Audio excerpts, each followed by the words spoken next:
नमस्कार. बाग बगीचा मराठी यूट्यूब चॅनलमध्ये सर्वांचे खूप खूप स्वागत. आजचा आपला व्हिडिओ आहे झाडांच्या खरेदीविषयीचा. दिवाळी झाली आता आणि थोडीशी थंडी पण पडायला सुरुवात झालेली. तर आता नर्सरीमध्ये जर चक्कर टाकली ना तर भरपूर सीझनल फुलझाडं तुम्हाला मिळतील. खूप वेगवेगळे प्रकार असतील. तर त्यातले मी काही फुलझाडं घेतलेले आहेत आणि काही भाजीपाल्याचे रोपं पण आणलेले आहे. आता नोव्हेंबर आपल्याला भाज्या लावण्यासाठी पण खूप चांगला सीझन आहे. आता पावसामुळे ॲक्च्युली अजिबात चांगले रोपं नव्हते, पण ह्यावर्षी वातावरणच खराब आहे, त्याला म्हणजे कोणीच काही करू शकत नाही. उलट नर्सरीवाल्यांचे पण खूप झाडं गेलेले आहेत. खूप अशा पिशव्या रिकाम्या पडलेल्या होत्या नर्सरी बॅग. तर मी काय काय झाडं घेतले ते आपण बघू.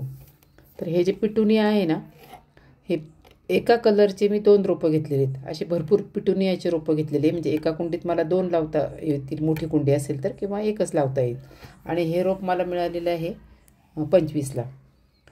त्याच्यानंतर ही जी कुंडी आहे ना, दिसते तुम्हाला, अगदी कळ्यांनी गच्च भरलेली आहे. आणि हे झाड मी अगदी दरवर्षी घेते.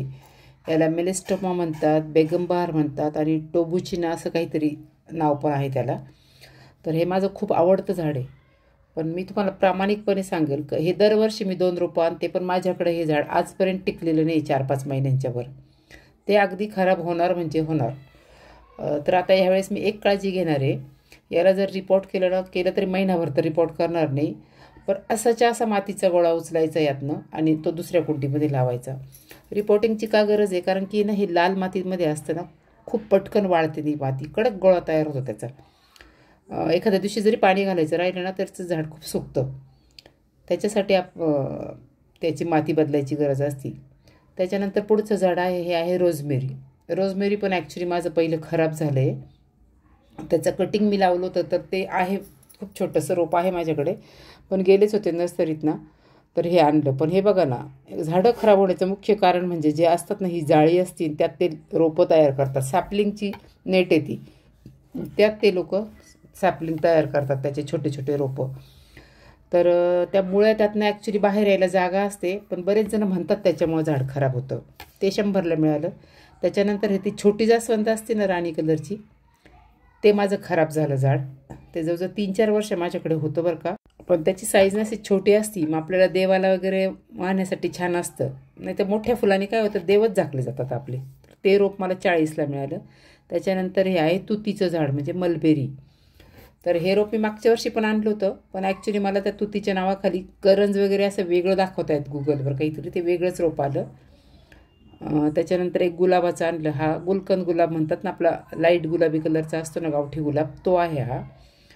तर हे पण रोप मला खूप दिवसांपासून पाहिजे होतं. त्याच्यानंतर पुढचं आहे भाज्यांचे रोपं. आपण बघू. हे झेंडूचे रोपं मी घेतले. आता पहिले पण माझ्याकडे भरपूर झेंडू सध्या लागलेले आहेत, पण ते आता काही दिवसात खराब होतील. तर ही दुसरी बॅच त्याच्यासाठी तयार पाहिजे. तर हे रोपं मला जवळजवळ 2.5 का 3 रुपयाला एक रोप मिळाले. थोडे महागच मिळाले हे. त्याच्यानंतर मिरचीचे रोपं आहेत. टॉमॅटो घेतले काही आणि वांगी घेतले काही. कारण पहिले टॉमॅटोचे आणि वांगीचे रोपं आता खराब व्हायला लागलेले आहेत. तर आता ते काढून मी नवीन लावणार आहे. त्याच्यासाठी भाज्यांचे पण रोपं, तुम्हाला जर आता भाज्या लावायच्या असतील ना नोव्हेंबरमध्ये, तुम्ही कुठल्याही भाज्या आता लावू शकता. भरपूर पालेभाज्या, त्याचा मागचा पण एक व्हिडिओ माझा आहे, तो पण तुम्ही बघून घ्या. त्यात भाज्या कशा लावायच्या, माती कशी तयार करायची, संपूर्ण माहिती मी दिलेली आहे. तर तो तुम्हाला उपयोगी येऊ शकतो. तर कशी वाटली तुम्हाला माझी झाडांची शॉपिंग? तुम्हाला जर माझा व्हिडिओ आवडला असेल तर व्हिडिओ नक्की लाईक करा, शेअर करा आणि माझ्या चॅनलवर जर तुम्ही नवीन असाल तर सबस्क्राईब पण करा. व्हिडिओ शेवटपर्यंत बघितल्याबद्दल धन्यवाद.